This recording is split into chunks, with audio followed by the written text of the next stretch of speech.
hope you know that when the girls from my generation would say she's chopped or she's getting chopped, we weren't being shady. We were being accurate. When we said that after you got chopped, you went a little bit, we were being accurate then too. It wasn't until the mid '60s that John Hopkins let you go there and have a operation. And before that, you couldn't do it here in this country. So it was 1965 already. Could have been 64, it could have been 67. I'm not an encyclopedia. I'm talking to you from memory. But before then, you couldn't do it here. It was very illegal. My generation also met these girls who had it done in the 1950s. In the 1950s, there was a doctor called Elma Belts, or Betts. Belts, I think. Elma Belts.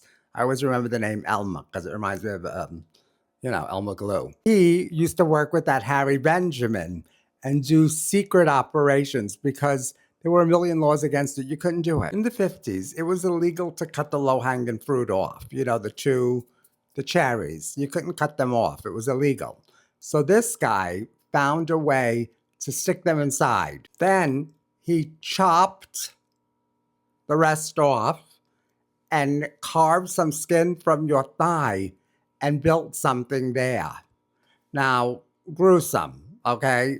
And these people, even though most of them said they were happy, happy, happy, happy, weren't that happy because, it had no depth. It certainly didn't work.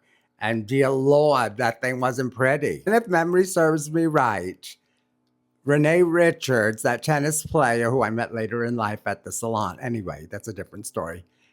They went to France where somebody invented inversion.